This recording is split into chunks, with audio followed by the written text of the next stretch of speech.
الحمدللہ وکفا سلام علی عبادہ الذین اصطفیٰ اما بعد فاعوذ باللہ من الشیطان الرجیم بسم اللہ الرحمن الرحیم لن تنالوا البر حتی تنفقوا مما تحبون سبحان ربک رب العزت عما یصفون وسلام علی المرسلین والحمد للہ رب العالمین اللہم صلی علی سیدنا محمد وعلی آل سیدنا محمد وبارک وسلم اللہم صلی علی سیدنا محمد وعلی آل سیدنا محمد وبارک وسلم اللہم صلی علی سیدنا محمد وعلی آل سیدنا محمد وبارک وسلم رب یسر ولا تعسر وتمم بالخیر وبک نستعین رب زدنی علما یا فتاح یا فتاح یا فتاح۔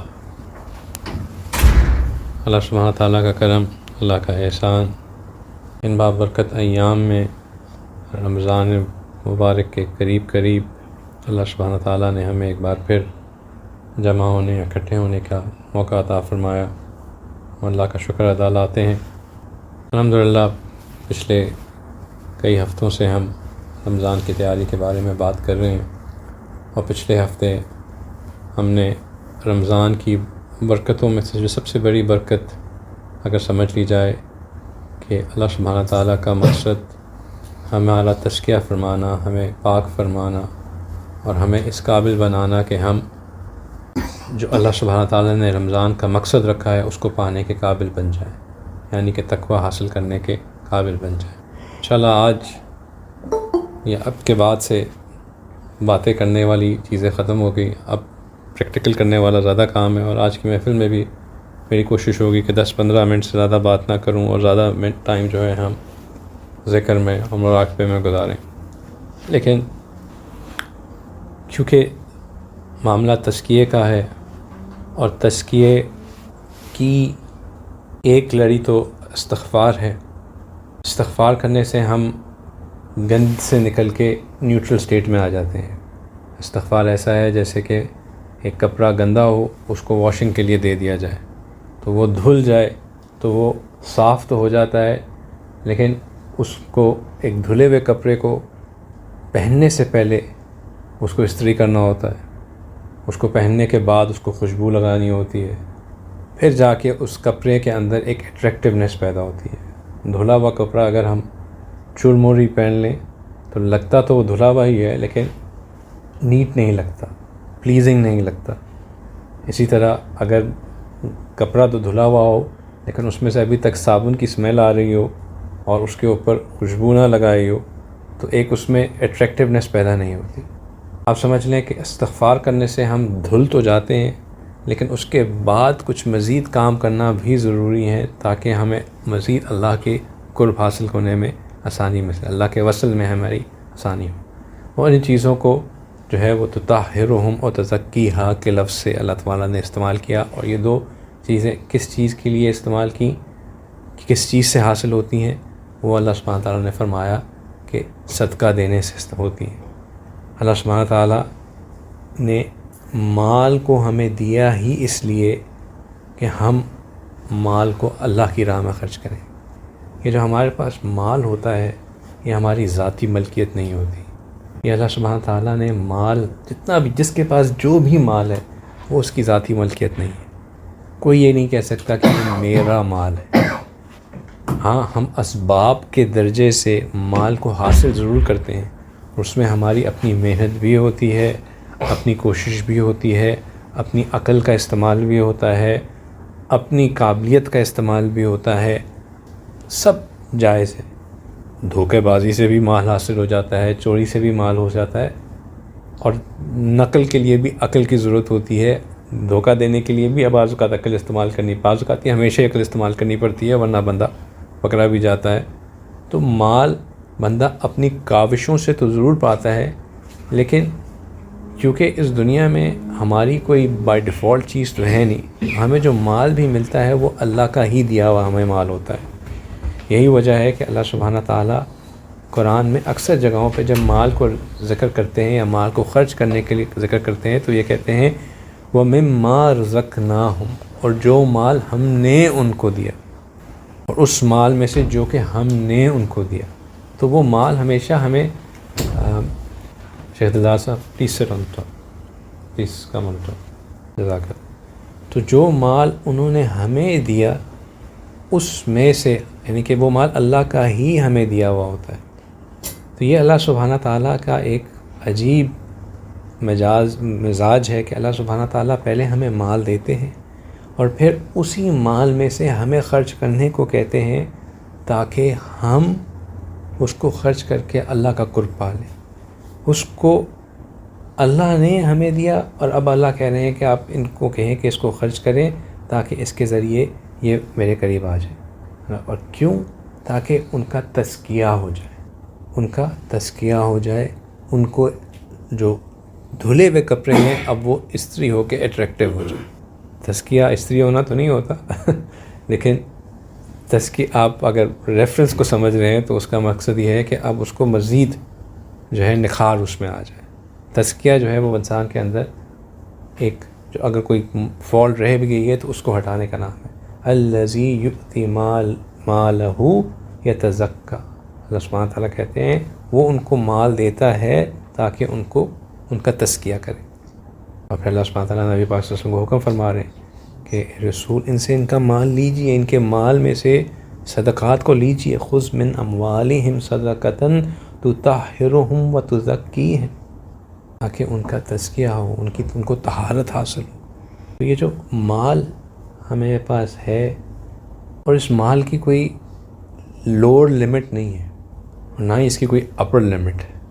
لوور لمٹ کا مطلب یہ ہے کہ کوئی یہ نہیں کہہ سکتا کہ میرے پاس تو کل ہے ہی ایک کھجور اور کچھ بھی نہیں ہے، صرف ایک کھجور ہے.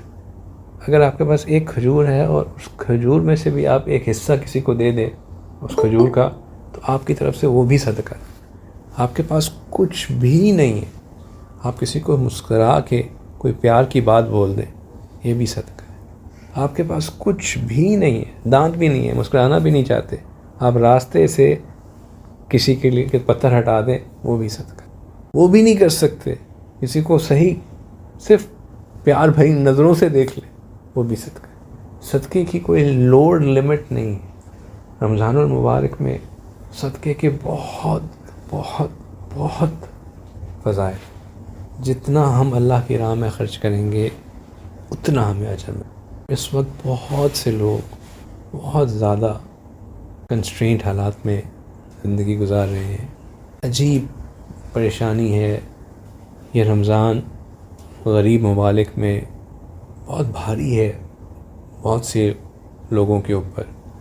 ایک بندہ جس کی تنخواہ ہے ہی 30,000 یا 25,000 روپے، اور 25,000 روپے اگر آج سے 1 سال پہلے جو تھے وہ اس کی ویلیو کیا تھی؟ 25,000 کتنے کا ہوگا پہلے؟ 100 درہم سے کم تھا، تقریباً 500 درہم تھا. تو اب جو ہے وہ 300 درہم آ گیا. تنخواہ اتنی کی اتنی ہے اور سامان جو ہے وہ کہیں سے کہیں چلا گیا. انفلیشن آسمان سے باتیں کر رہی ہے. لوگوں کے لیے یہ رمضان مشکل ہے. ہم جن کو اللہ نے دیا ہے ہم لوگوں کے لیے اس کو آسان بنا سکتے ہیں. اسی نیت سے میں دل کھول کے حصہ لینا چاہیے، دل کھول کے حصہ لینا چاہیے. ہم بے شک اپنے گھر کا جو منتھلی ایکسپینڈیچر ہیں وہ کم کر کے کسی اور کے حصہ ڈال دیں، ہمیں بہت اجر ملے گا. ہم اپنے بھائیوں کے بارے میں سوچیں، دوسروں کے بارے میں سوچنے کو اللہ تعالیٰ بہت پسند فرماتے ہیں. میں ابھی آیات اور احادیث میں جانا شروع کر دوں تو ایک انتہا ہے جس میں اللہ سبحانہ تعالیٰ نے بار بار بار بار اس چیز کا ذکر فرمایا ہے کہ لوگوں کو دینے کا، اللہ کی راہ میں خرچ کرنے کا کتنا اجر ہے، کتنا وہ ہے، کتنا اللہ سبحانہ تعالیٰ ان کے لیے جو ہے وہ کیا کیا اللہ سبحانہ تعالیٰ نے ان کے لیے آسائشیں اور آرام رکھے ہوئے ہیں. الذین ینفقون اموالہم باللیل والنہار سرا وعلانیۃ فلہم اجرہم عند ربہم ولا خوف علیہم ولا ہم یحزنون. کہ جو اللہ کی راہ میں خرچ کرتے ہیں دن میں، رات میں، اعلانیہ یا خفیہ طور پر، ان کے لیے ان کے لیے اجر اللہ کے پاس ہے، نہ ان کے لیے کوئی گھبراہٹ ہوگی اور نہ ہی ان کو کوئی غم۔ اللہ سبحانہ تعالیٰ مثالیں دے دے کے سمجھاتے ہیں کہ وہ لوگ جو اللہ کی راہ میں خرچ کرتے ہیں وہ ایسے ہیں جیسا کہ وہ کسی کلف کے اوپر والی سائڈ پہ ہوں، جب بارش آتی ہے تو ان کو خوب پانی ملتا ہے، اور اگر ہلکی بارش بھی ہو تب بھی وہ اس سے فائدہ اٹھا لیتے ہیں، یعنی کہ وہ زیادہ خرچ کرنے والے ہوں تو بھی ان کو فائدہ ملتا ہے، کم خرچ کریں تو بھی ان کو فائدہ ملتا ہے۔ اللہ سبحانہ تعالیٰ ایک اور طریقے سے مثال دے کے سمجھاتے ہیں کہ وہ لوگ جو اللہ کی راہ میں خرچ کرتے ہیں وہ بالکل ایسے ہیں کہ جیسے ایک کیا کہتے ہیں اسے، just like a green that has produce 7 years, مطلب ایک بیل جس کے اندر سے مختلف وہ نکلی ہوں اور اس کے ہر ایک کے اندر پھر اور ہوں، اور سب اب جاتے جاتے 700 تک بات چلی جائے، اور اللہ سبحانہ تعالیٰ چاہیں تو اس کو جتنا چاہیں بڑھا لیں، واللہ یضاعف لمن یشاء، اللہ تعالیٰ جتنا چاہیں اس کو بڑھا دیں۔ جب اللہ سبحانہ تعالیٰ بڑھانے پہ آتے ہیں تو اس کا کوئی انتہا نہیں، اور اللہ سبحانہ تعالیٰ جب ہم اللہ کو مال خرچ کرتے ہیں اللہ کا دیا ہوا، اللہ سبحانہ تعالیٰ اس کو ایک اور بہت خوبصورت طریقے سے پیش کرتے ہیں۔ وہ کہتے ہیں کہ وَأَقْرِضُوا اللَّهَ قَرْضًا حَسَنًا، اور اللہ کو قرض دو قرض حسنا۔ اب اللہ کو قرض دینے کا کیا مقصد؟ اللہ سبحانہ تعالیٰ کے ہمارے قرض کے محتاج ہیں کہ اللہ تعالیٰ کو کوئی ضرورت ہے کہ وہ ہم سے قرض حاصل کریں؟ اللہ کو تو کوئی ضرورت نہیں ہے کہ اللہ سبحانہ تعالیٰ کو ہم سے قرض ملے، محتاج تو ہم ہیں۔ تو پھر اللہ یہ کیوں کہتے ہیں کہ اللہ کو قرض دیا جائے؟